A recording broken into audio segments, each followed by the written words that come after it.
Ladies and gentlemen, good morning. On behalf of the organizing committee, allow me to welcome you to the second day of the 4th World Conference on Research Integrity. The Plenary B on current problems in research system, and to preside these sessions, we are proud to present WCRI Chair Melissa Anderson from the University of Minnesota in the United States. Good morning. It's a great privilege to be able to be part of this World Conference, and again, to thank all of the people who have made this possible. I have a few announcements for clarification before we begin. There are 3 elements in the program that I wish to comment on. First, the focus tracks. These are opportunities to discuss the conference theme of improving research systems. There are no presentations in the focus tracks, but these are simply discussions. We'll be addressing the research system from the standpoint of institutions, funders, and countries in those 3 focus tracks. We encourage you to participate in those. Also new this year are the partner symposia. These symposia have been organized by other organizations in cooperation with the Planning Committee for the World Conference. We're grateful to those who put those together. Third, another new element in the program this time is poster presentations. These are very brief summaries of the more than 40 posters that are in the room right behind this plenary room. We encourage you to go to those presentations at 7:45 this evening. A note about the plenary sessions. There will be no question or answer periods in any of the plenary sessions. Instead, we leave those discussions to the focus tracks and to the concurrent sessions. Apologies to the presenters in the symposia and the plenaries who were left off the author list in the program entirely by mistake. Our apologies to them. One program change. Michel Leduc's presentation on research integrity in France has been moved from session 26 to session 1, right after this plenary presentation. Finally, 2 notes about post-conference issues. All presenters, including posters, are expected to submit abstracts of their talks to me by the end of June so that they can be published in the online proceedings. And finally, all conference evaluations will be collected online after the conference. It is now my great privilege to introduce our first of 3 keynote speakers. He is Lex Bouter from the Netherlands. Lex was Rector Magnificus of VU University in Amsterdam. He now holds a chair in methodology and integrity, apparently the first and only person to hold a chair in methodology and integrity. The title of his keynote address is "What is Holding Us Back in the Prevention of Questionable Research Practices?" Thank you very much, Melissa, for the introduction. Ladies and gentlemen, it is indeed a great honor and a pleasure to be able to kick off this interesting conference. I'll do that from the perspective that has just been mentioned. I was an epidemiologist, and for 30 years I was teaching research methodology in clinical medicine.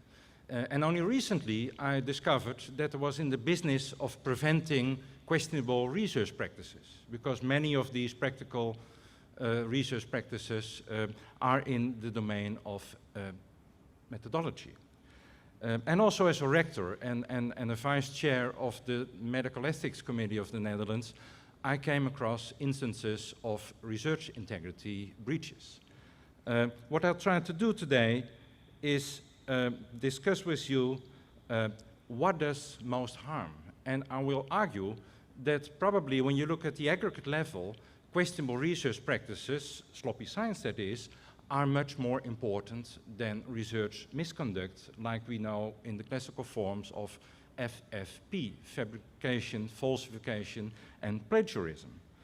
And then I will zoom into one of the most important questionable research practices as far as I'm concerned, namely selective reporting and its consequence, an amazing lack of reproducibility of research in all types of domains.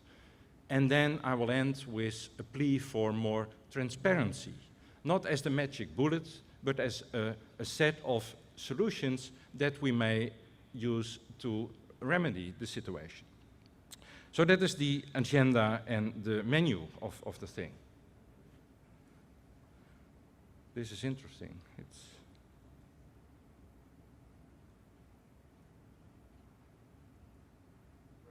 I'm there. This is the one. Okay. Yeah. Thank you. Many of you will have seen this slide before, I'm sure about that. It shows the spectrum of research practices.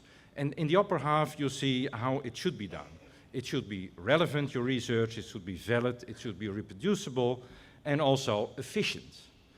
In the bottom panel, you see scientific fraud. You see research misconduct, the classical forms of FFP. And in between, you have the wide area of sloppy science. Many shades, some people say there are 50 shades of gray, many shades of gray are there in that domain. And that is the domain where you have ignorance, people just don't know what to do. You have honest errors, they exist, and they are quite prevalent possibly, and you have dubious integrity where conflicts of interest come along and make people behave less ideal knowingly.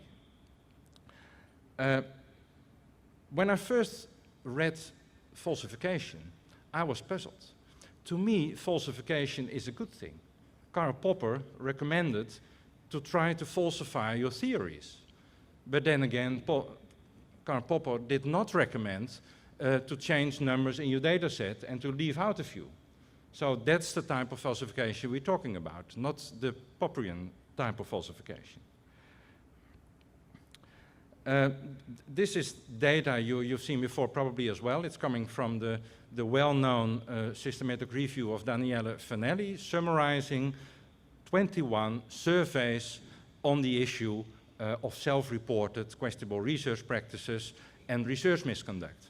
And basically all these surveys ask the same question, namely, have you done F or F at least once during the last 3 years, or have you done one of the questionable research practices over the last 3 years, at least one?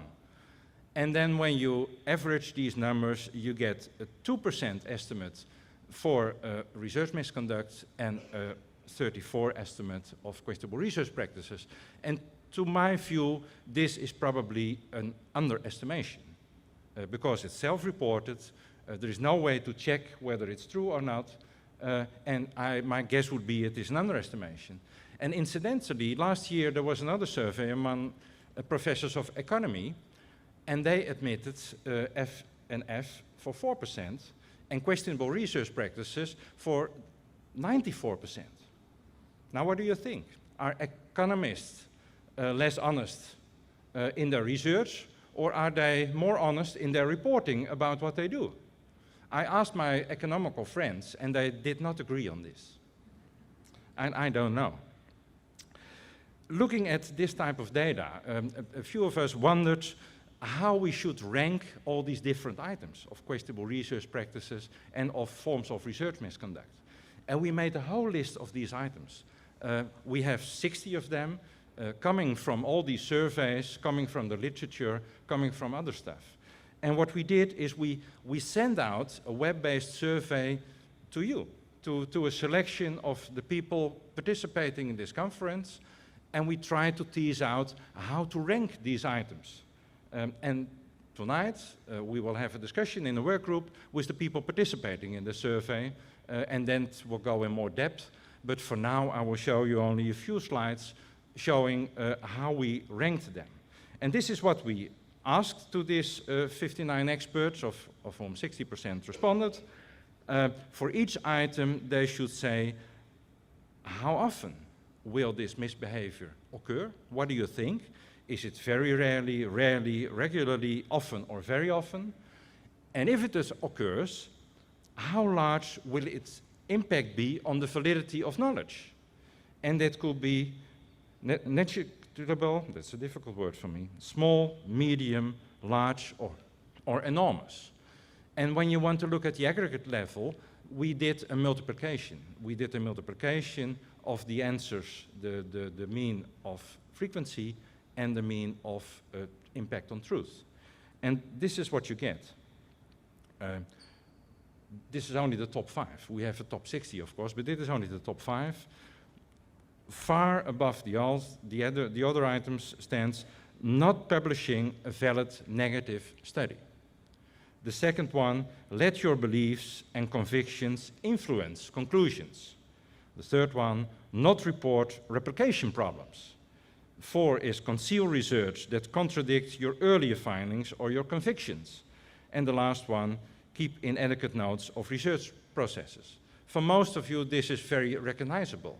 But please note that there is no falsification, no fabrication, and no plagiarism among them. They are lower in the list, and I'll show you in a few moments. And what you see is that this is the way these people ranked it. They ranked it also for impact on trust in science. I will not show that now, we will discuss that tonight. And when you look at the research misconduct items, we had 3 about fabrication and falsification. Fabrication is clear, fabricate data. And for falsification, we had selectively delete data, modify data, or add fabricated data after performing initial data analysis. And the other one was delete data before performing a data analysis without disclosure. Looking at the impact on truth finding, these are high. Fabrication was number 1, that's clear. The middle one was number 9, and the upper one was number 2 in the ranking for impact on truth finding. But because most respondents thought that this is relatively rare when you have a multiplication, they're in the middle range of our top 60, between 23 and 35. And when you look at plagiarism, you see that they are at the bottom of the product ranking list, and that's because our respondents thought that in the middle range of frequency these items belong. These 5 items represent all plagiarism. I hope you can recognize that.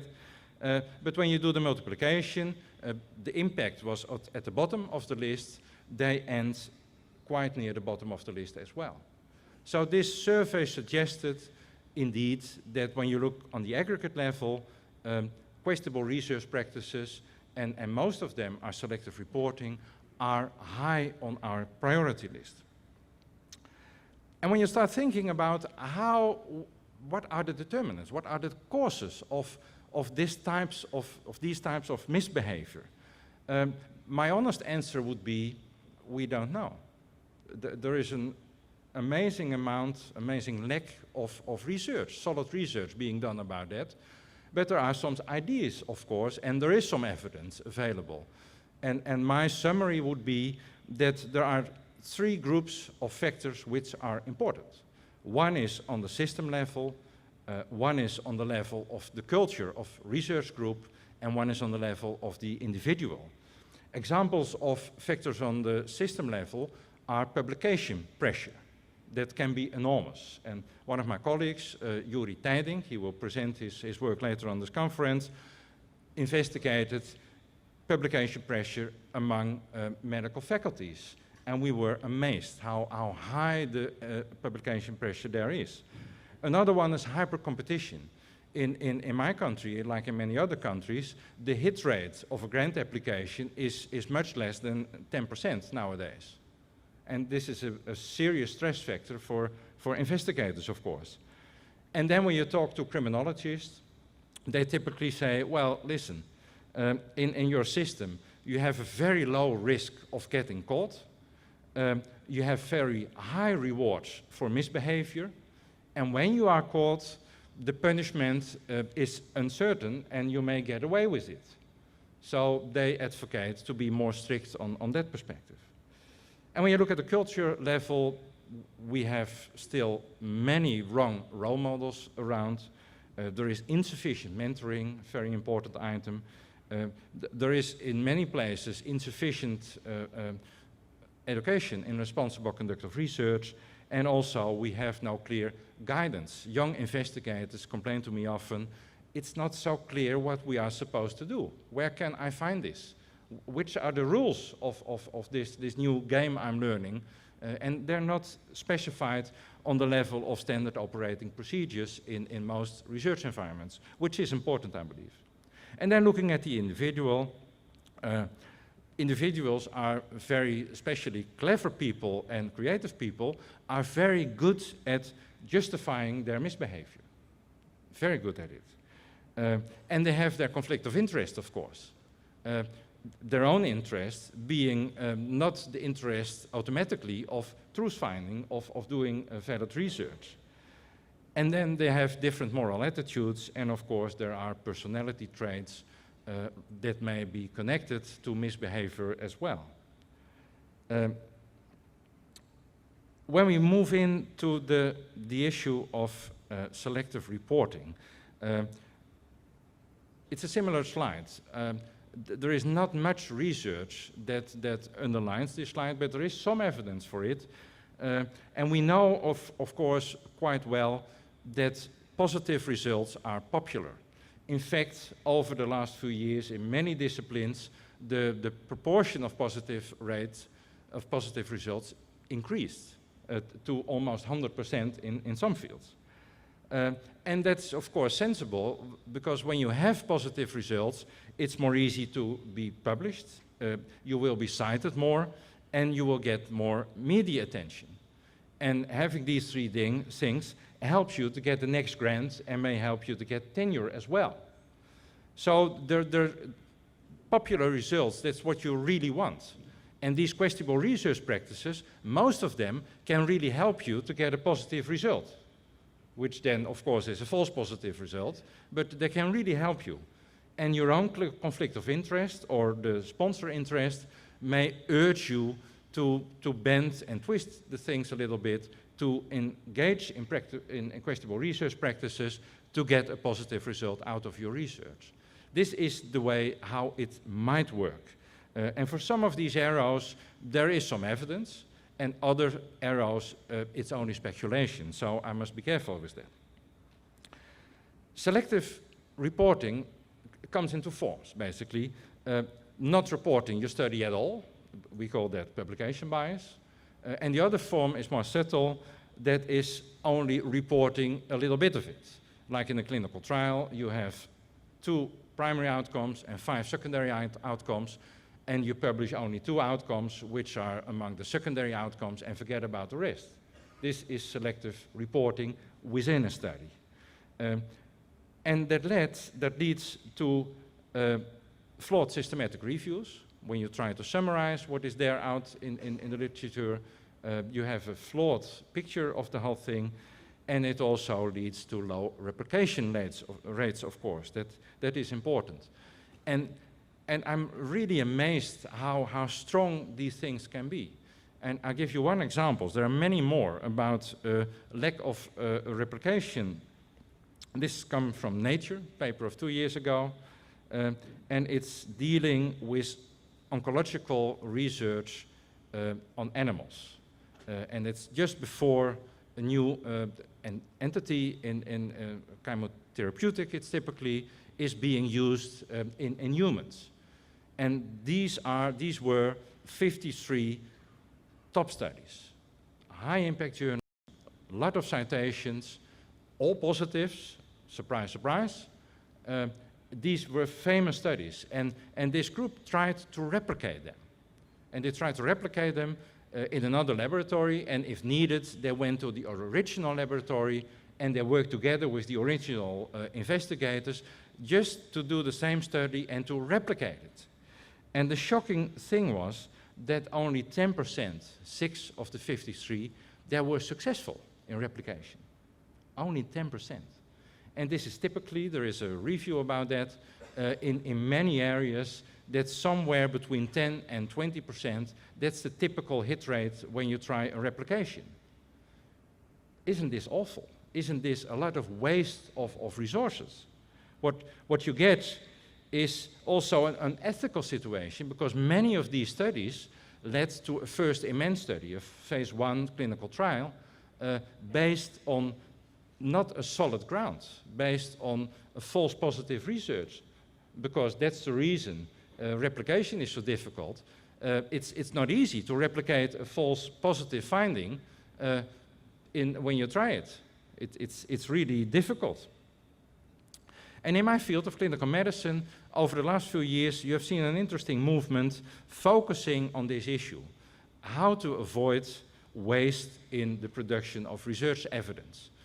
It all started with this article of Ian Chalmers and Paul Glasziou, 2009 in The Lancet, but there were conferences, there was a whole series of articles in The Lancet, and you can find everything on this interesting movement, so to say, on the website mentioned.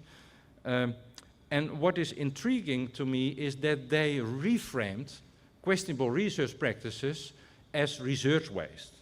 And when you make it an issue of efficiency, you can talk about it more easily. When I tell to you, you're having an integrity problem, we have a difficult discussion.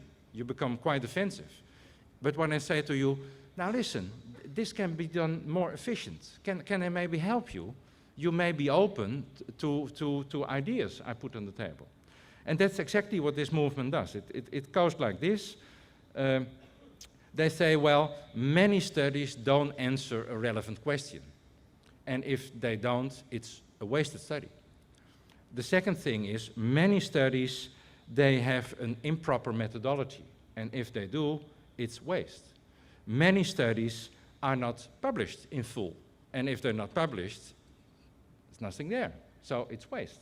And even if it's published, typically it's awful, the stuff you see, and when it's unreadable and not easy to interpret, it's waste as well.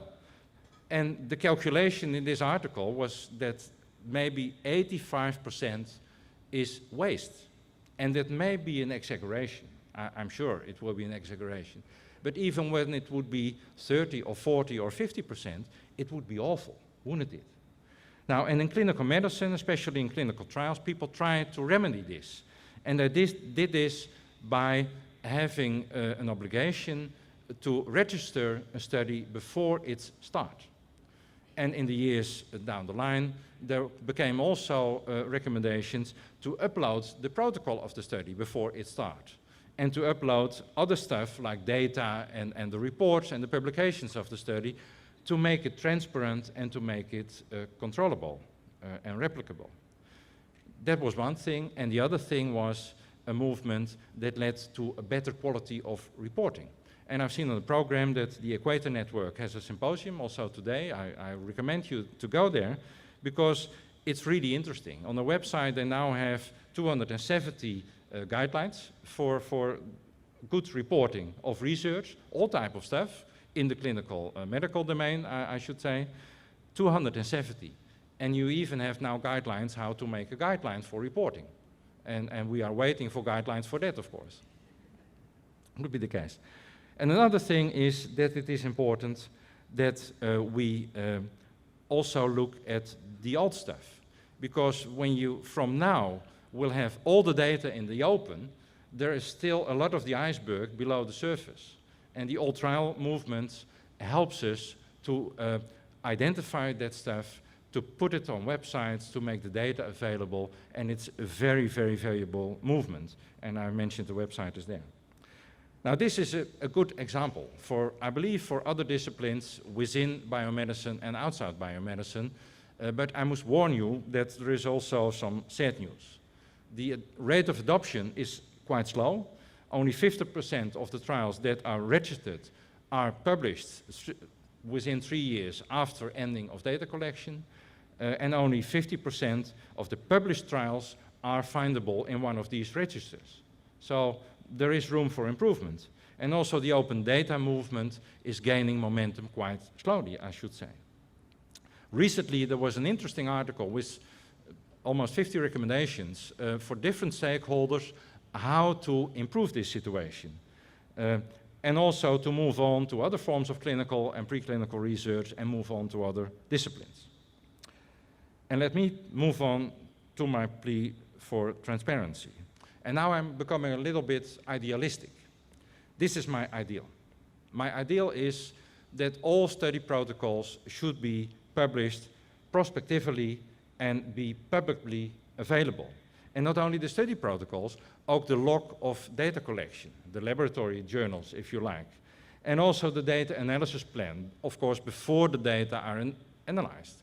And also the syntaxes of the data analysis, the conflict of interest of the team of investigators, the amendments of the protocol, and the amendments of the file for data collection, and then of course the data, that's the open data movement I mentioned before, and we need maybe also open access of all the publications, of all the reports.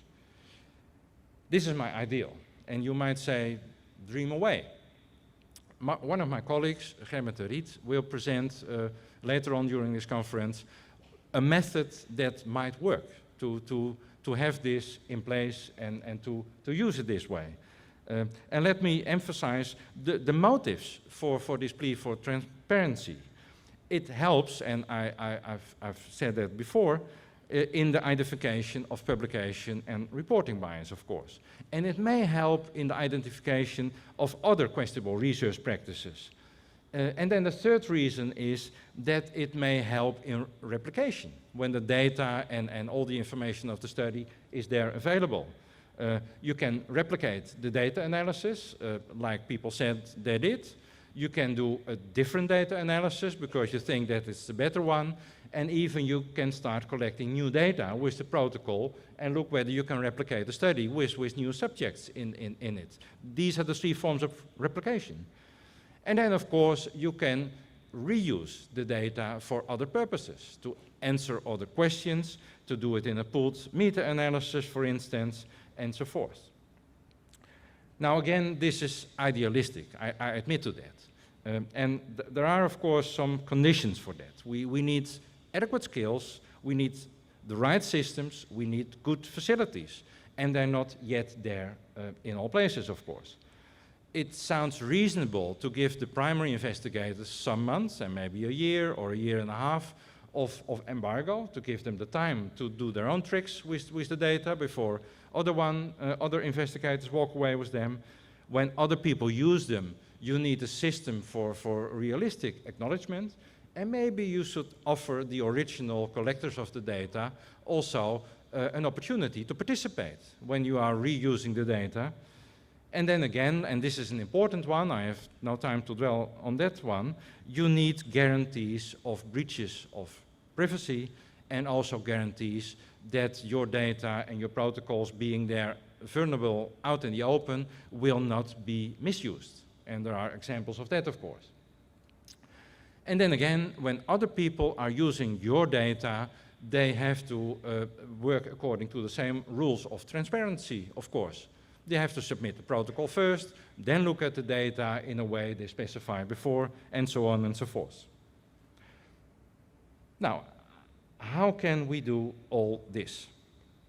We can promote transparency in two ways. I'm going to mention two ways.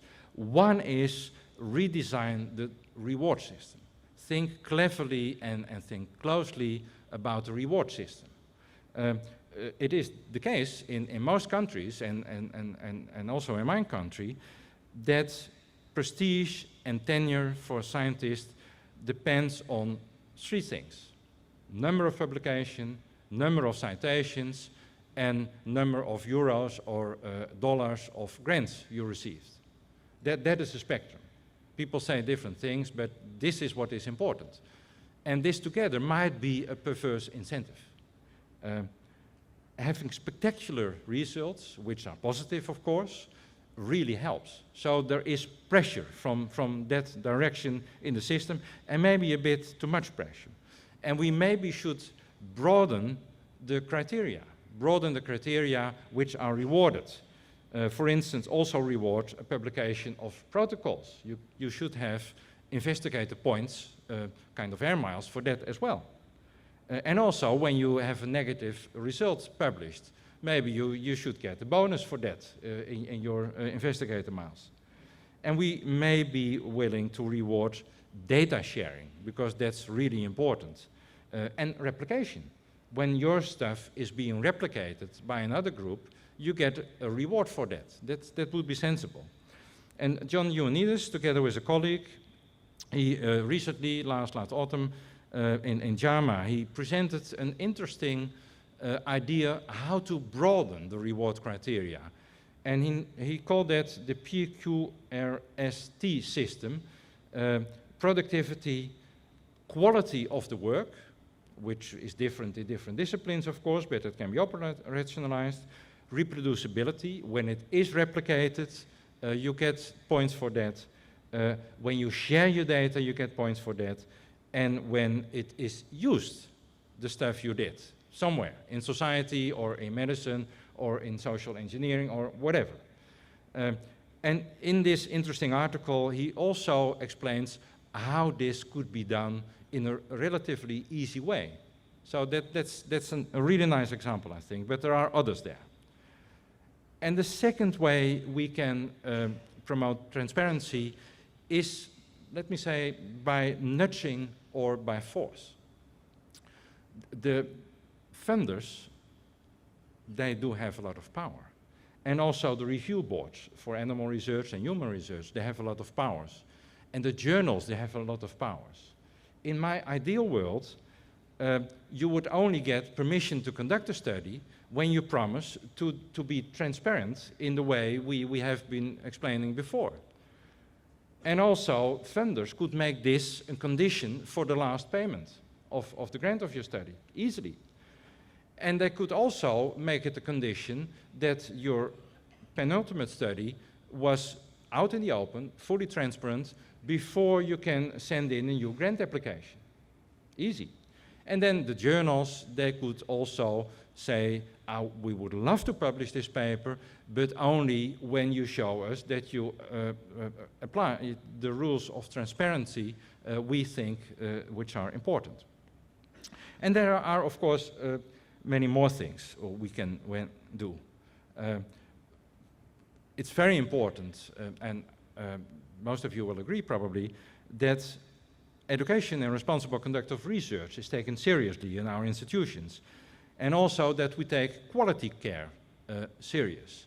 And quality care is having correct rules, correct standard operating procedures, some form of education in how to behave as a scientist, and some forms of internal audits, of course. I'm not advocating a police force in your institutions, but you can do it yourself. And there are very nice examples of that. And young investigators, they just love it, because this is how you tell them how to play this new game. And they like being taught how to do it. It's really important, and there are good examples of that. And then again, we need good facilities, of course, for data archiving, for data storage, for data management. And it's sad to admit that in many universities, this is not up to standards currently. In many university and research institutes, and it could, and I believe it should be improved. And then the role modeling, of course. Maybe we focus all these courses of responsible conduct of research of our youngsters, but maybe we should focus more on the senior staff, because they are the role models, and having wrong role models is disastrous. You can teach whatever you like. The effect is away in a few days when they return to their research environment. So the role models are very important as far as I'm concerned. And maybe the most important is to have an open seminar culture. We should talk about our dilemmas, because our conflict of interest leads to dilemmas on almost a daily basis for investigators. The interest of finding the truth and doing science as good as possible is not always compatible with the interest of the investigator. And you should be able to discuss this, and to discuss this on the ground, to explore what norms and values are behind that, and try to deal and handle your conflict of interest in a responsible way. But we all have them, and we all make mistakes. It typically helps when a senior investigator admits that he or she made mistakes in the past as well, and is open about it. That is very instructive for young persons, because they did not think that all these fancy professors did mistakes in the past and still make mistakes. So talk about your dilemmas, that's really important. Take them serious, and have an open culture on the ground in which you can question your colleagues and in which you can be open when you are insecure whether you are doing the right thing. That's normal. Doubt is normal. And you can ask your colleagues, and if you don't know, you can go for a consult with an expert in a specific field. And you should also be able to, when you see something funny going on the computer of your neighbor in your room, that you start, without using the integrity word, questioning the colleague and start saying, well, I'm not sure. Do I understand it rightly? Can we talk about it? I'm really interested, and maybe I can help you, and so on and so forth. These are the things on the ground I believe to be important. Melissa, I believe I have to wrap up.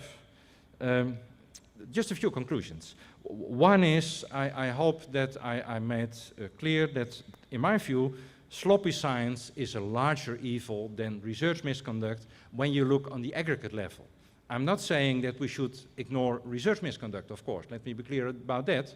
But on the aggregate level, sloppy science, questionable research practices, I believe to be much more important. Especially, I believe that different forms of selective reporting are important, and that they are at the root of our amazing lack of replication you see in science. And we should solve that issue. I'm firm about that. And it's not a magic bullet. It's not a magic bullet, but I believe that we need more transparency, and that will really help to improve matters. Not only in my field, clinical medicine, but also in many other fields. And you see already very interesting developments in the field of social science, sociology, social psychology, and other fields of scientific undertakings.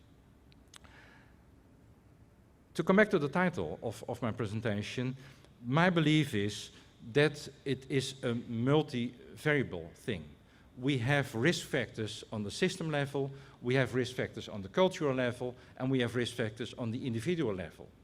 And when we have an instance of a major or a minor form of research misconduct or questionable research practice, it will typically be an interplay between factors in these three sectors.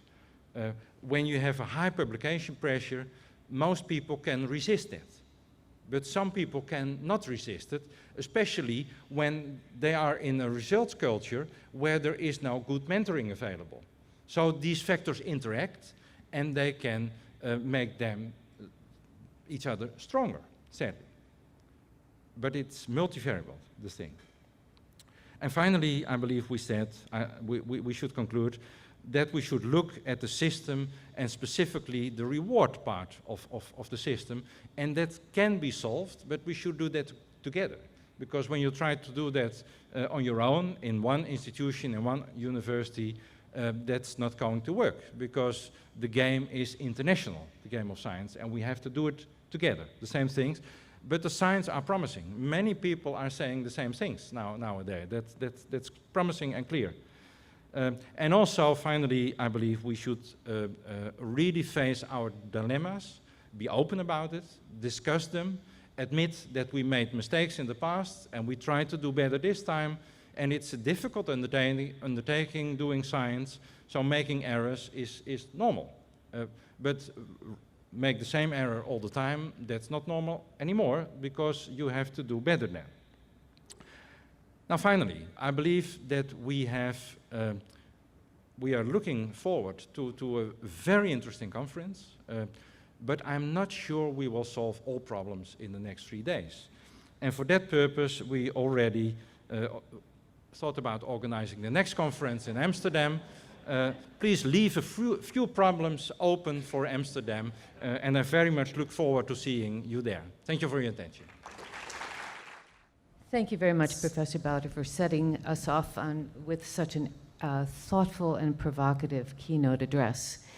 Our second speaker is Brian Martinson from the US.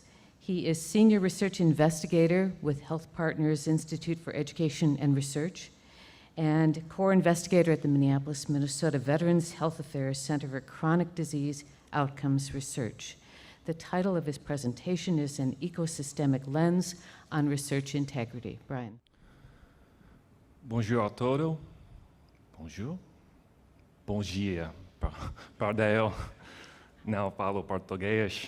Good morning, everyone. Thanks for being here. I am very honored to be sharing this session with Lex and with Klaus. And some of Lex's content is going to allow me to skip over some of my slides, so that will hopefully help us be efficient with our time here as well today. So as noted, the title of my talk today is An Ecosystemic Lens on Research Integrity. I know for a fact that I'm not going to get through all of the content that I have here, but there is a cutoff point that will become obvious at some point. Little disclaimers here to begin with. The views that I'm expressing here are my own, and I have to say that they do not necessarily reflect the position of any of my employers, being Health Partners Institute, the U.S. Department of Veterans Affairs, nor the U.S. government. So Lex has already discussed with us the issue that we cannot really conceive of research integrity as simply the mere absence of FF&P, fabrication, falsification, and plagiarism. This is a message that is becoming increasingly accepted, I think, and I think there is, in part, because there is accumulating evidence to support that position. Some of that evidence has come from the research that I have been engaged in with my colleagues, including Melissa Anderson, over the past dozen or so years. This is research that is certainly not exhaustive. It is not without its own methodological limitations, but I think that it's worth at least reviewing a little bit here, very briefly. So we have documented over a series of studies high levels of undesirable research behaviors. I tend not to use the word questionable research practices any longer because many of the behaviors that are of concern here really need to be classified as simply undesirable research behaviors. They're not necessarily questionable. So in these studies, we've documented self-reported misconduct at the range of 1% to 8%. The 8% is from a study where roughly 7% of the respondents reported to us that they had engaged in plagiarism in the prior 3 years. We've also documented that many people self-report having misappropriated information or funds or other information, other resources, at a rate of 1 out of 10 to 1 out of 4.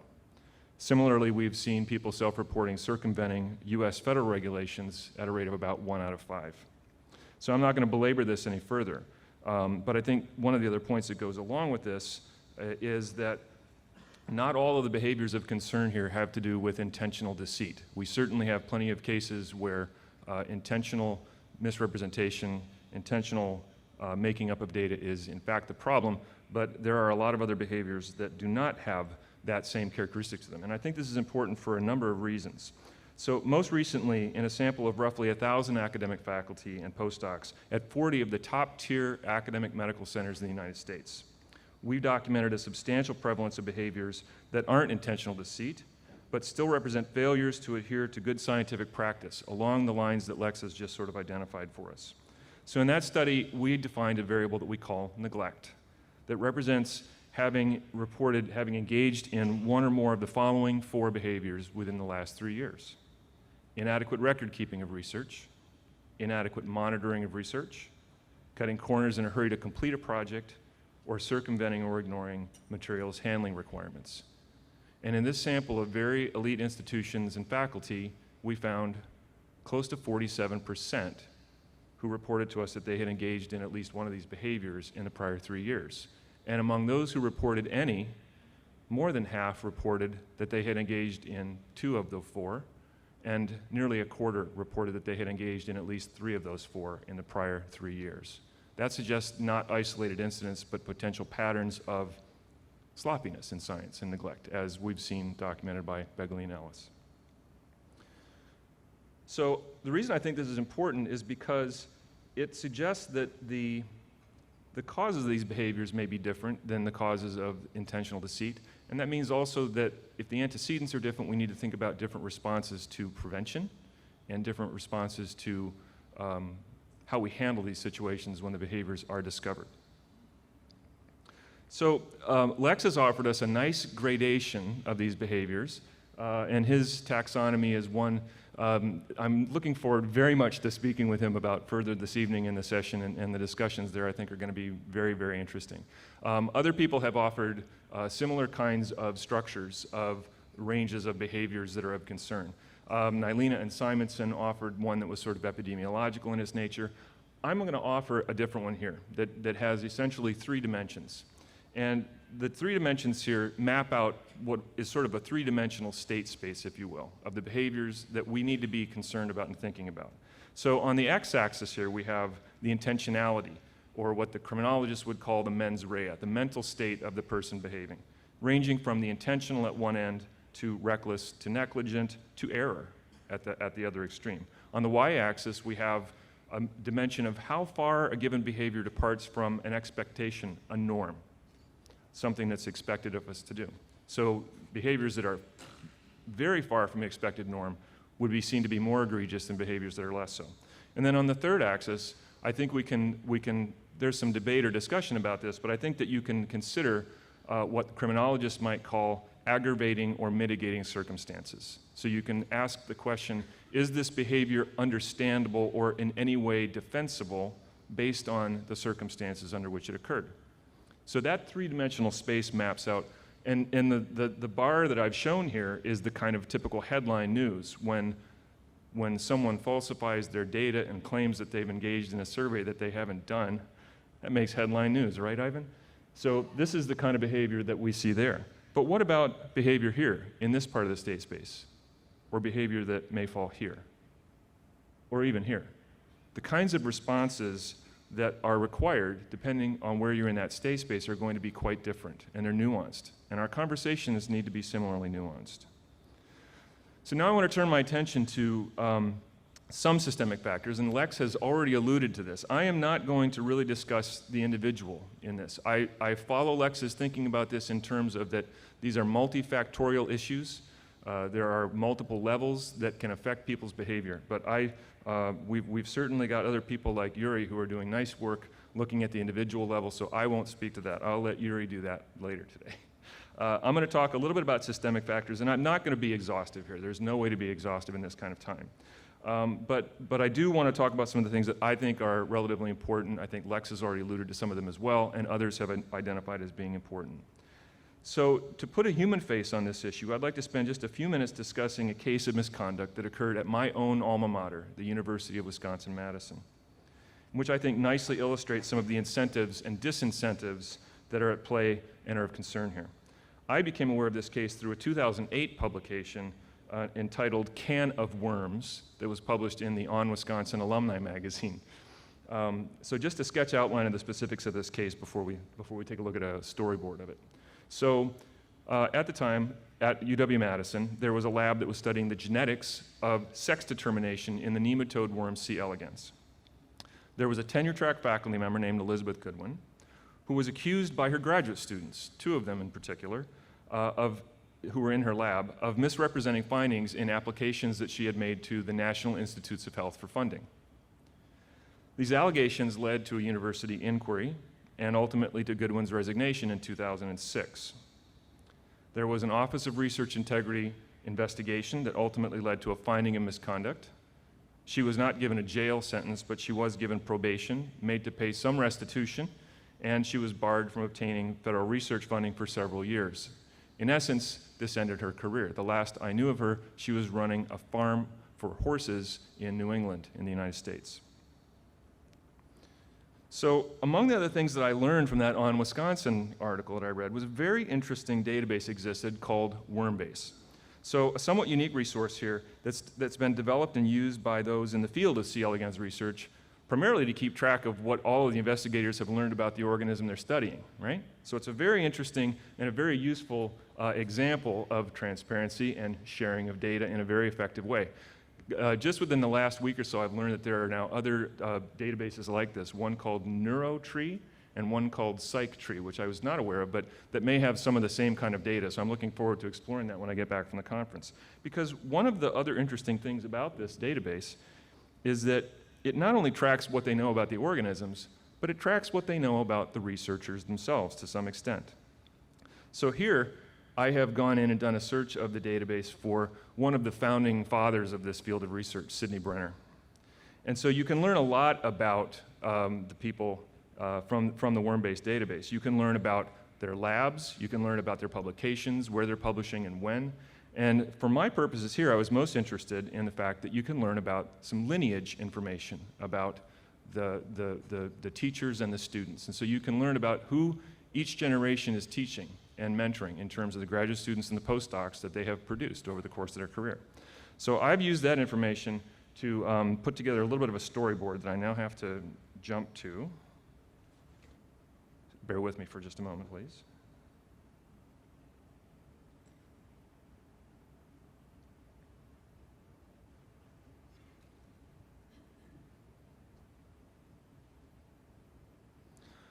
I'm using non-conforming software. I'm being deviant in my behavior, and now I'm experiencing the consequences of my deviance. It's going to work. Good. Okay. So this storyboard I've given the title, The Elizabeth Goodwin Case, A Family Tree, or Why Cohort Matters. So I've already mentioned Sidney Brenner, who was one of the founding fathers of C. elegans research. So he was doing his work starting in the 1970s. And one of the things I learned about the worm-based database is that it assigns a unique person identifier to each individual in the database. So Sidney Brenner has person number 77. And this becomes interesting, so I want you to keep your eye on those worm-based numbers as we go through these slides. So two of Sidney Brenner's students, Phil Anderson and David Hirsch, will come into the story, and I'll explain how in just a minute.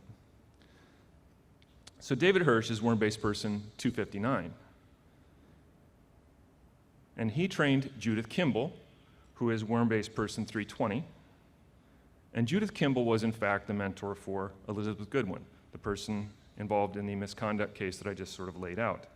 At the time of the case coming down, Elizabeth had a lab of 5 PhD candidates, and here we know what we learned about them from the worm-base. 2 of them I can find no information about in worm-base, Chantal Lee and Sarah Lamartina. I don't know what happened to them. They completed terminal masters in 2006, it appears, and don't appear thereafter. Amy Hubert, one of the primary whistleblowers in this case, did complete her PhD. She's now at Stowers Institute for Medical Research in Kansas City. Mary Allen, one of the other primary whistleblowers, completed her PhD, I believe, in 2009, and is now at the University of Colorado Boulder, and I believe she's actually studying planaria worms. So she's still studying worms, but in a different arena. And a third of the graduate students, Garrett Padilla, got out of the research business and got a JD and is now doing patent attorney work. So that's what happened to those in Goodwin's lab. So let's go back and consider this other student of Sidney Brenner's for a moment, Phil Anderson. So he's worm-based person 21. He also had a lab at the University of Wisconsin in the same department as Elizabeth Goodwin did. And at the time of this thing coming down, this is what Phil had to say. I've thought about Liz a lot through this process. What she did, I believe, happened because of the extreme pressure we're all under to find funding. He's also important in this because he was the one that reached out and actually brought Amy Hubert into his lab and gave her a place that she could complete her PhD, which she did. All right, so that's the family tree. So let's take a look at this from a slightly different perspective. Let's take this up to the population level of the researchers in this arena. We've already talked about Sidney Brenner being worm-based person 77. He mentored 33 PhDs and postdocs over the course of his career. One of those was David Hirsch, as we've already established, worm-based person 259, who himself mentored 16 PhDs or postdocs. Now they're also reproducing their academic progeny at the same time. All right? So one of those students in that cohort that is growing in size was Judith Kimball, worm-based person 320, who herself mentored 32 PhDs and postdocs over the course of her career. But of course, all of her compatriots are also reproducing their academic progeny, our academic offspring.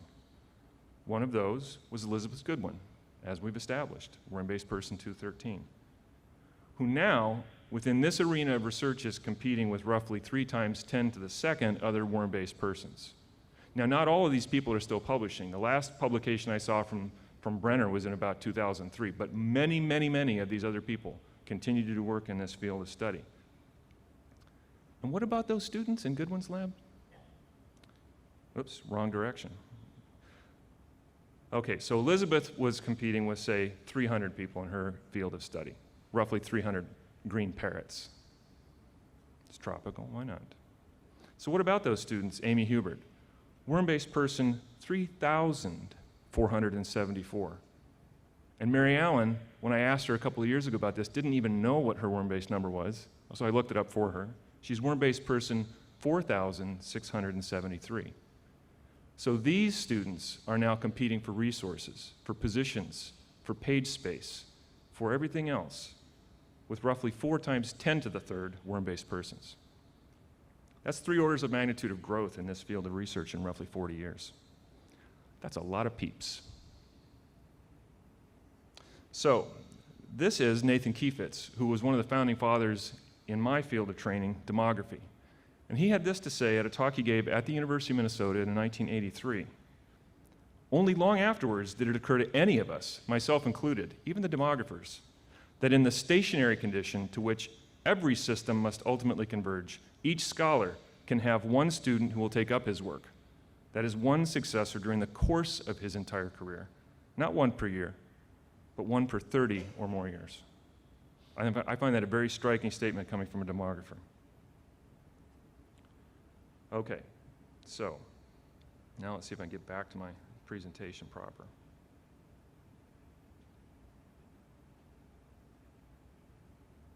Oh. Well.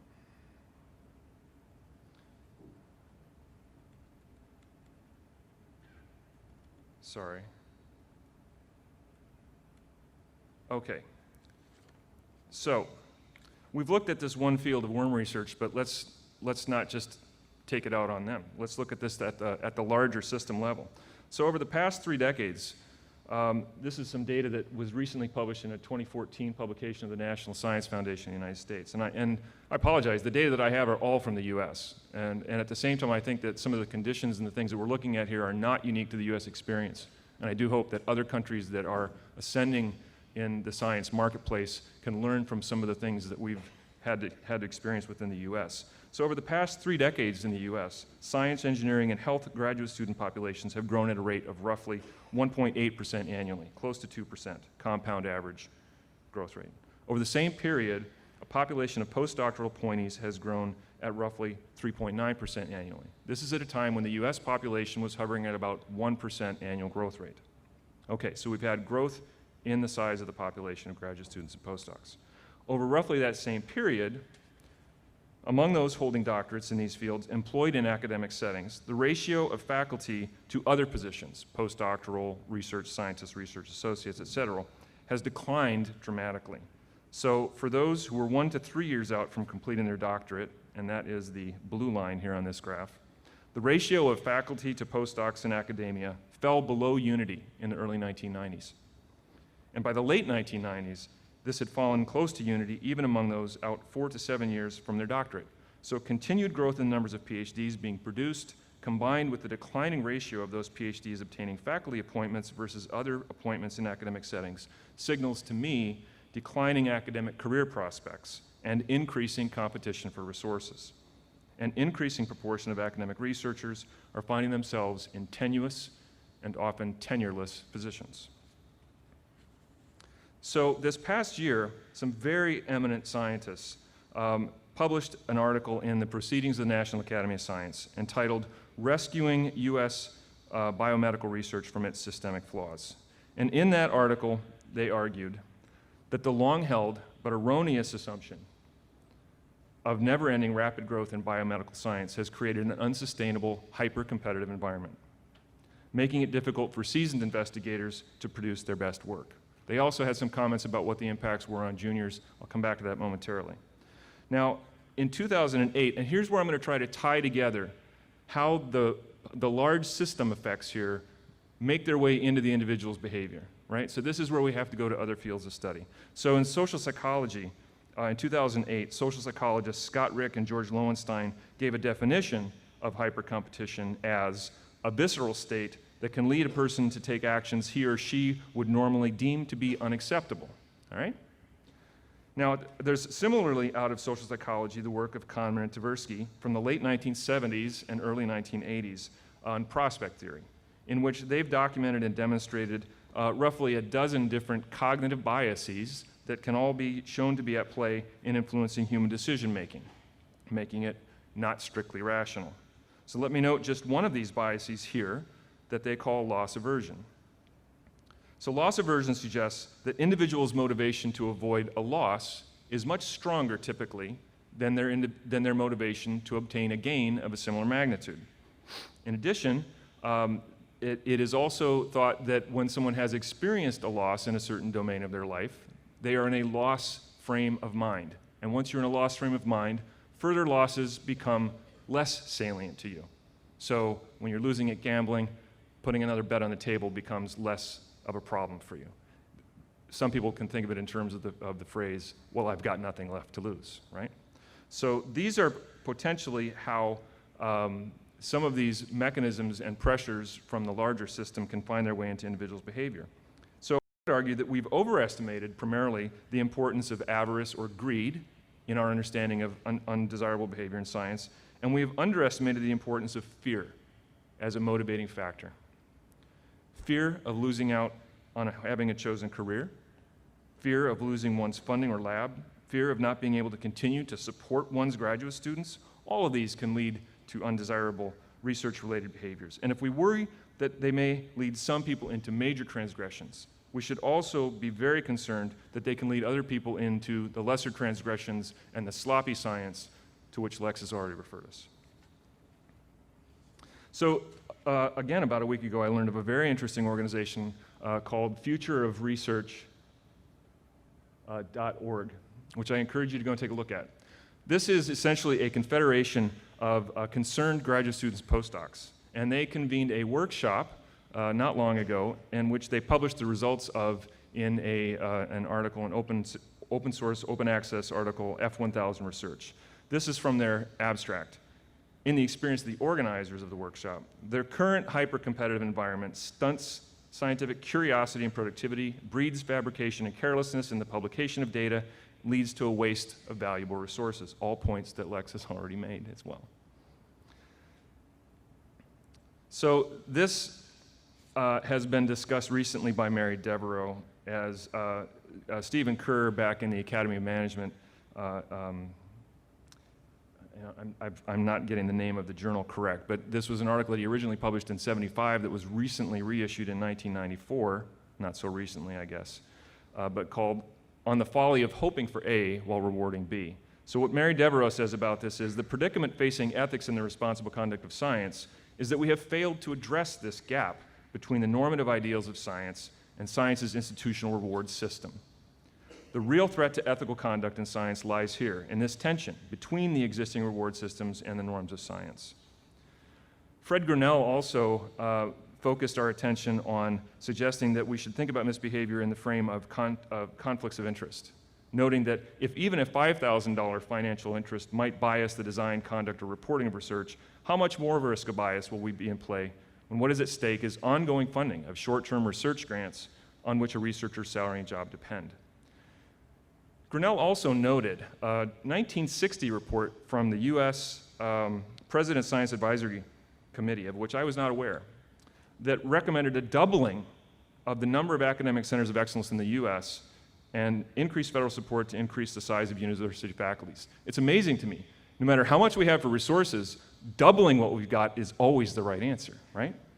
But he also warned, he noted that they warned in that report of the need for avoiding situations in which a professor becomes partly or wholly responsible for raising his own salary.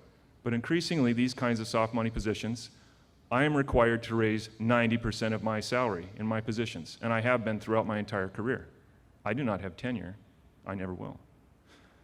These kinds of positions put you in horrible situations.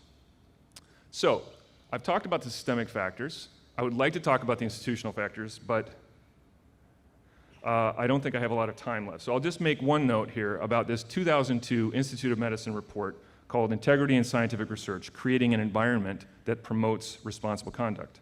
So that report explicitly recognized the role of the local environment and how it can influence behaviors. So let me not focus on this because, what? I'm out of time? So it would appear, Flavia tells me. So in order to hear more about the institutional factors and what I think can be done about some of them, I would encourage all of those who are interested in this to join us in concurrent session 3 at 11 o'clock, where I'm going to give some discussion of the Survey of Organizational Research Climates, or the SOURCE, which is a tool that we've developed and validated and which we think can be useful for institutions and universities that want to encourage and foster climates of research integrity. So to sum up, misbehavior in science has typically been seen as a failing of the individual, but scientists certainly don't behave in a void. They are influenced by the situational imperatives of their positions within the structure of the science enterprise. Incentives and disincentives to quality research exist at both systemic and institutional levels, and so I believe that both structural and institutional reforms are needed, and we've got plenty of work ahead of us. Obrigado. Thank you very much. Thank you, Brian, for focusing our attention on those systemic issues that are the core theme of this conference. It's now my pleasure to introduce our third speaker, who is Klaus Rabe from Germany. He is presently professor of pulmonary medicine at the University of Kiel, and the title of his presentation is Measuring Success Within the German Center for Lung Research, Implications for Research Integrity. Thank you very much. Good morning to all of you. I'm giving you a little bit of a different perspective on the whole topic because I'm at the consumer's end.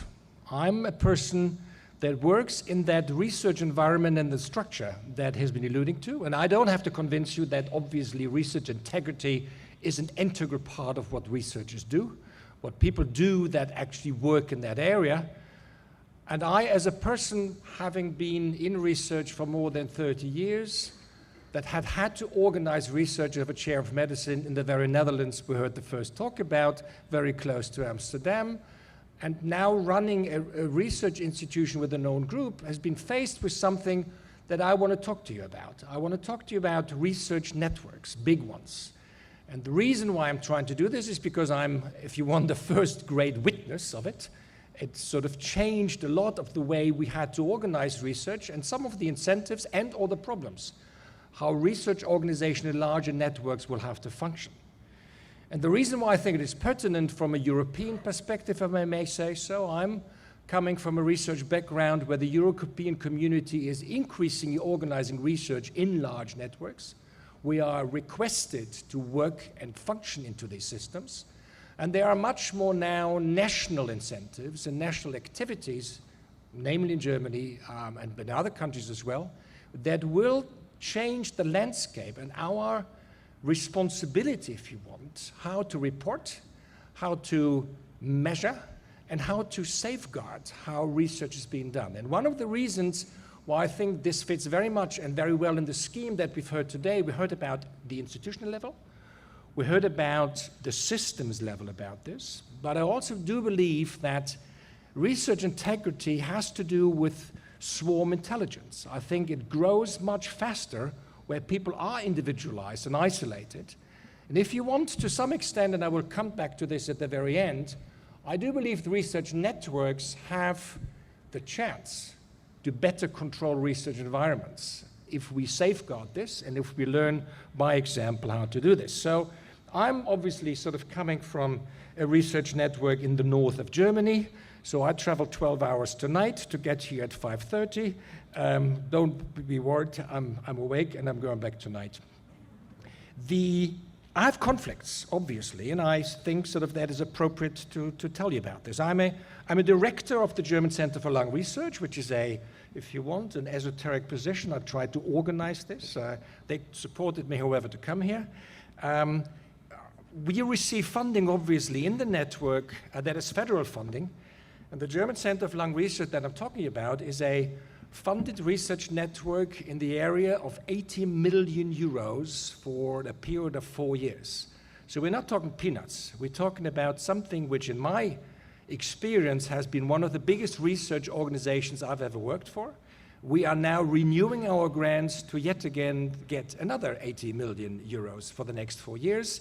And the plan is to institutionalize this sort of research federally in Germany. And that means that we are, if you want, will become something like an organ-specific NIH type structure. Whether or not the NIH is so desirable to be growing into is another issue, but the problem really is that we want to institutionalize and safeguard the process. I've been involved in sort of drug development, and I like this, but otherwise I have no other proprietary interests. Now, if you look at the German Centers for Health Research, there is a certain history about this. And the history is that Germany decided in the year 2009 to fund so-called health centers. And the health centers are, if you want, the linkage between academic institutions such as universities, federally funded institutions like Max Planck, Helmholtz, Leibniz, all these sort of blue list institutions that we've had, together with hospitals. And why is that?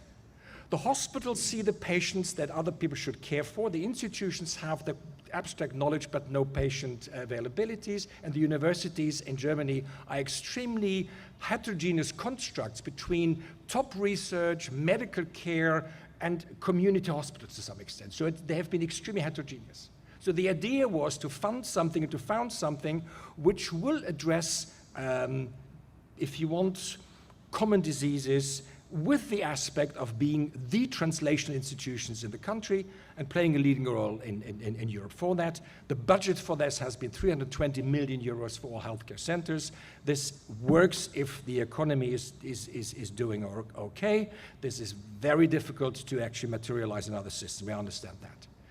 So what they've been doing is they have been looking at, if you want, top-down, by government decision, to bring down healthcare centers in Germany, ranging from the north. This is where we are. This is the area of Hamburg, Lübeck, and Kiel, very much in the north. This is Göttingen and Hanover. This is the western parts. This is Gießen and Marburg. I'll tell you about it. This is Munich. So these are healthcare centers, neurodegenerative, diabetes, cancer, the lung, and infectious diseases. In the lung, and I'm a lung guy. I've been in lung research all my life. That's what I do. So for the German Center of Lung Research, something then suddenly occurred. Top down, 17 centers applied to become the German Center of Lung Research. And that is the first lesson. All these centers have their own, if you want, university, individual, systematic background, how they think research needs to be conducted. And this is what safeguards, if you want, the integrity. It's been very much, if you want, on an individual, well, institutional level, but local. Now, these 17 centers applied for the center. From those 17 centers, 5 were chosen. And these 5 centers were told, now hop along, we give you 100 days. And from those 5 competing grants, you write 1 grant for 80 million. So these people suddenly that were competing with each other, own ideas, integrity, own rules, own individuals, had to come up with one common plan, which is challenging for integrity as well, because somehow, suddenly, and that is probably something which is more usual to you than it was for me, you come from your own little area and you have to huddle under a common roof of how you conduct research. By chance, if you want, the standards are the same. They should be the same. But I do believe that by having these networks in place, it is much more likely that you need a critical dialogue to actually identify what sort of levels you would strive for, what sort of measures, what sort of controls, what sort of integrity actually matters to you. And I think this is chances of networks. So what you see here, this network of the German Lung Center now is 22 institutions. And now you have suddenly, with a growing number, 200 PIs, 200 principal investigators. Now these individuals are in the age between 30 and 64. These people have to be supervised, if you want. They have to be supervised individually, like traditionally, but they also have to be supervised in the center. So research integrity in this case becomes, if you want, a commonplace. It becomes commonality, and you have to have some form of measures how to actually do this. To my knowledge, that has never been really tried. It has never been institutionalized. There is no research about this. There is no commonality, there is no common ground that NIH would say the research network on asthma research has to govern its research integrity such and so. Doesn't exist. I looked it up. There's no blueprint for this, which I think is a chance more than a threat. So what the mission statement of this center is, it is translational research to combat disease, and that means it is from Drosophila research in the north to patient outcome in websites for a child with CF. I mean, that is the range. And it means that if you aspire for such breadth, you better be able to control this to some extent. So this little plant that was seeded in 2009, 2010 was based on this huge network of people that had an idea of how they thought research needed to be conducted. All of these PIs and the directors, I'm one of them, they have H scores from here to Tokyo. That's not the issue. They have egos from here to Tokyo. But to actually come under a common roof, to actually submit their ideas, to have a translational center federally funded with sustainability was a completely different game. So what we tried, and I think this is important, we tried to have external validity. We tried to have an international board of people that tried to supervise us. And I think that's been instrumental. There have been a regional difference around this. They are not equally distributed around the world, but they're clearly not our friends that you studied with. I mean, they're international. And they imported some of the ideas. I think that's important. External validity and checking your standards against, if you want some form of international standards, is important. And I think this is why I'm grateful that I'm the token European to talk to you around this issue. On this case, we've heard a lot of US data. We need to communicate, we need to talk. What the center does is trying to approach common diseases, and I just give you the breadth of this just to get you interested. There's a website which is called the German Center for Lung Research that you find if you're interested. I think it's extremely interesting what there is. And what we try to do, in fact, is to look at very basic structures in addressing research, to looking from generation and regeneration repair. That's one of the emphases. To inflammation resolution, you can see where the disease area come on, to hyperproliferation. I give you this just to give you a feel so that you know how broad and how general the research conduct is, but I also give you the details of this to tell you that within a lot of this research, there's a lot of iffy issues. There is stem cell and progenitor cells that are involved in this. So somebody has to, this is new, somebody has to say to the University of Munich, what you do there in terms of your stem cell research over the last 5 years is not what we would have approved in Kiel. We would not have done that. This is an extremely interesting construct. And I really liked what was said about the role of role models in this case. Here you need to have if you want, a relaxed group of seniors that will translate this into reality for the young researchers and our PIs. They need to learn that we can solve issues rather than fight about issues. And the commonality is we want to make this institute a success. We want this not to fail. But we have to do this responsibly. And what it needs is a horizontal layer of discussion. You call this openness, you call it a sphere of discussion and discussing dilemmas. That's one of our dilemmas, and that's something that we have to do, and I think this is a very interesting process. And it involves factors around this triangle that have to do with very variable things. Look at this. Disease cohorts and epidemiology. How do you deal with a national cohort in Germany? 200,000 people are recruited in this country for common diseases. Data safety, biobanking, technology involved, all the platforms are involved. How do you maintain integrity in such a place?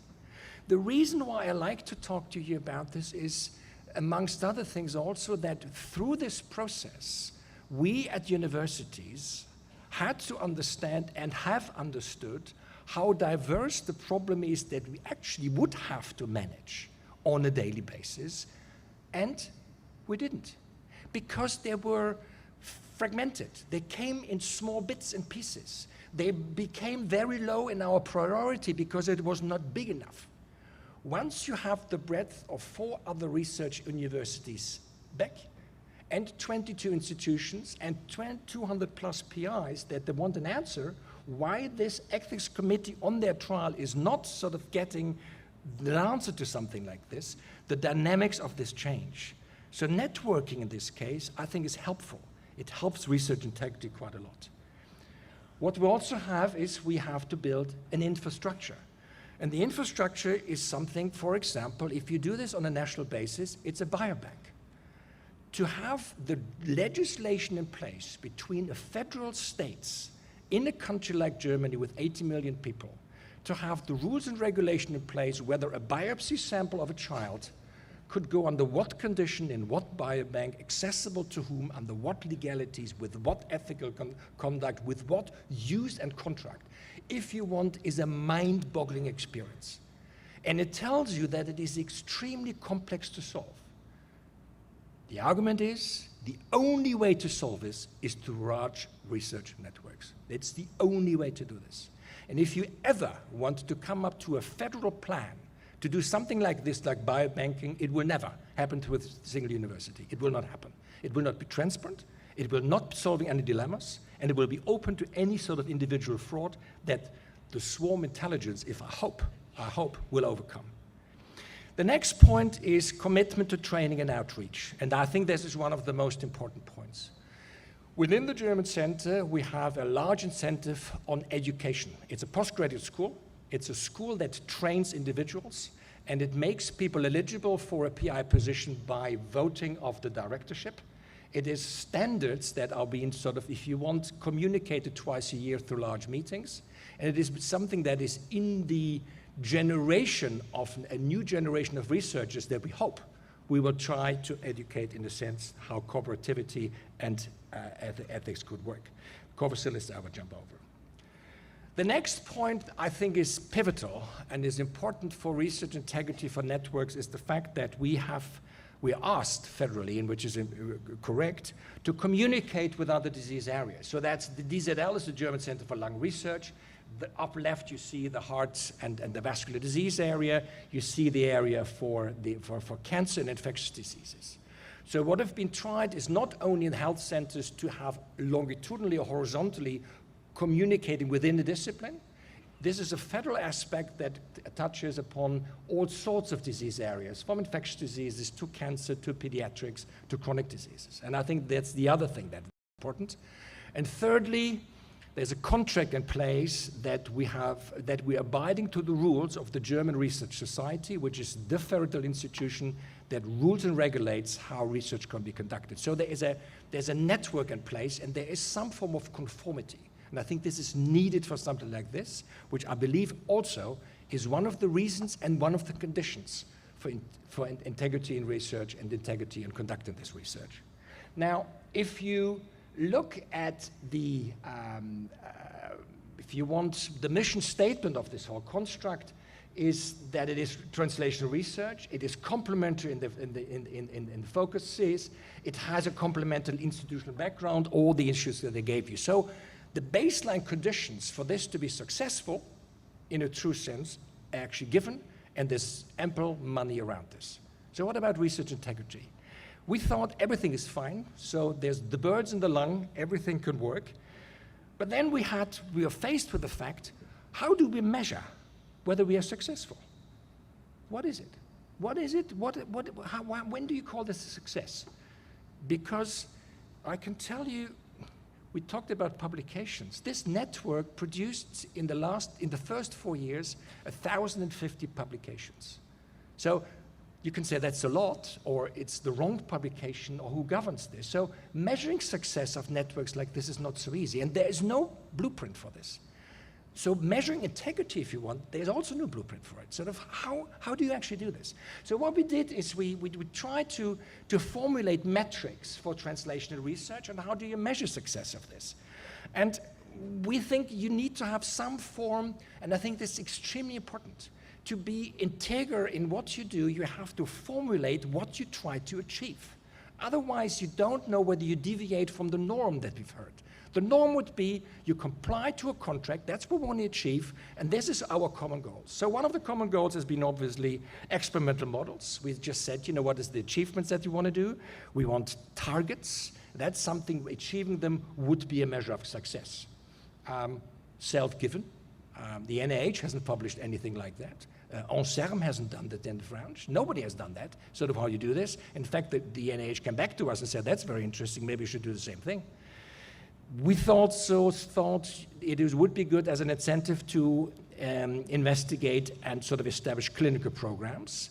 That is the participation of clinical studies, because federally funded research, to be integer, should move away from pharmaceutically driven research only.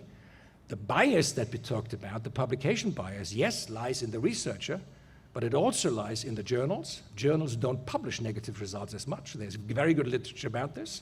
An industry that funds research is not interested in negative trials. So the research bias that we talked about this will be very much driven if the clinical platforms for federal funding would not allow for the clinical trials that no one else would fund. That's what I would call integrity, and something that research networks could increase. It is also, as a treatment success or a network success, the development, the maintenance, the use of a common infrastructure. And the infrastructure is not only that the lab is in place, that the pipettes are sitting on the rack. Infrastructure is professorships, teachers, postgraduate schools, ethics committees, something that is organized federally where there's a common standard how to conduct research. Even in one of the richest countries in the world, Germany, therefore, this was not in place. This was fractionated. Everywhere had to solve it somehow itself. To a good standard, to most cases, but there's no integrity and there's no commonality in this. Obviously, there is publications. Yes, publications is the currency by which a lot is being governed. I very much agree with what's been said. The incentives need to be very variable. I would think that with every change in incentive, publication would not be out. It would still have a role somewhere, and it needs to have a role somewhere, but it is H scores, citations, what have you. So we have the same thing, so we believe publications are obviously important, but it is also very much, it's the network training and outreach that is important. That's what translational research is all about. And I do believe that a lot of research that has been conducted also by medical research is very much focused on the incentive of career, making money, patents, H scores. What the social impact of research is hardly measurable and is not measured that much. And social impact, I like the examples about the waste. We try to be not wasteful. We try to be checked from the outside that what we do is a structure that is maintained and that is something that will help individuals. Career programs and career training, I think, is probably one of the most important part of it. I don't know about the countries where you come from. Where I come from, I'm a breed that is about to be extinct. I'm a person that knows what a northern blot is, and I have a white coat. I do medicine, I'm a researcher, and I manage. None of my people that are 20 years younger than I am in my institution wants my job. Nobody wants it. They say work-life balance is miserable the way I do it. If I ask my wife if they're right, my wife says, yes, they are right. For you it works, for otherwise it doesn't. But that's not good enough. We have to translate what we think is fascinating and take it to those people that need to be doing this. We have a major problem in specialists in medicine. We have a major problem in specialists in academic research. And we need to translate what we believe is worthwhile doing in this into something that is tangible, that people do that.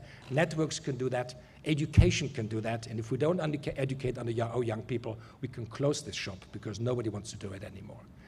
What we try to do, therefore, is we try to communicate. I think it's extremely important. These programs have international symposia. So around the courses, we went from a remodeling workshop, big ones in Marburg, then in Munich, and then in Hanover of lung generation. These are extremely well-attended courses. This is where the old guys also talk to the young guys. It's role modeling, but it is sort of being smaller workshops of people getting close, people being tangible, people being sort of involving and trying to sort of, get people a bit around this. This is the one of this year, the lung conference in Heidelberg on the chronic and malignant airway diseases. And these events went from 80 participants now to 500. The average age of these symposia is below 40. And when I believed 5 years ago that the young people are sort of scarce to do this, we see that they're coming. And they see because we talk, because we're transparent, because we try to get the right incentives, and I think that's what networks can do. If you look at our website, and there's a screenshot from them, yes, it is true, we do a lot of things, and yes, it is also true that publications are still a major issue. And I don't know how to change this. I do believe this is one of the most tangible things, if conducted properly, if supervised properly, which is a protocol of what we've been doing. I believe it's good. I think if it's mentored. It cannot be the only one, but it's something that sort of, we have to discuss about.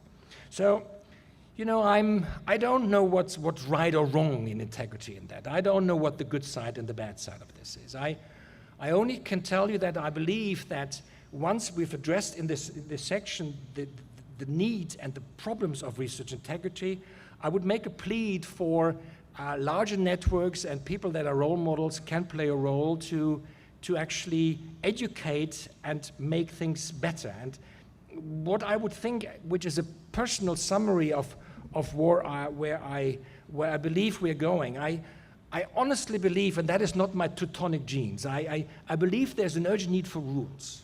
If you want to educate people what is right and wrong, you need to give them rules. You have to write those rules up. You have to say, this is what we're aiming for, this is what's right and what's wrong. We cannot assume that people always know. They don't, because there's mothers, systems, families involved, and I think we need to do this. And we need to contract that. We need to write this up. We have in this research network a contract among each other with the university institutions. We need to be aware of the problem, and we need to educate. I think that is one of the biggest things that we neglect to do. So if you write for Nature and Science, you still need to have the time as a professor to teach young individuals what they should be doing. They need role models, they need people, they need persons to do that, and you have to lead by examples. And that is something, the reading by example has one component that we talked about, but we didn't sort of explicitly say that, it's trust. Peer review and research is a system of trust. And trusting means that what I say I did, and I wrote in my book, is what I did. This is trust. And the reviewer that is anonymous says, I trust what you've been doing this, I value this by face value. If this system gets under pressure, it doesn't work.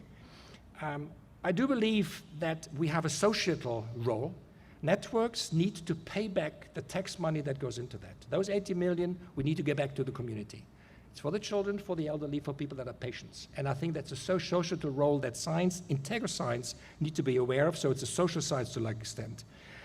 And since large networks, if run well, including the NIH, are so prolific, since they give so many people so many chances, so many career chances and incentives for benefit, it should make people more generous. People should be standing back as authors in front of a young person, because he should have the honor. You should be more generous to say, wait for these results for half a year because we're not ready yet, because I really want to make triple sure that this is true. And large research networks, because they are so influential and after prolific, will give the chance.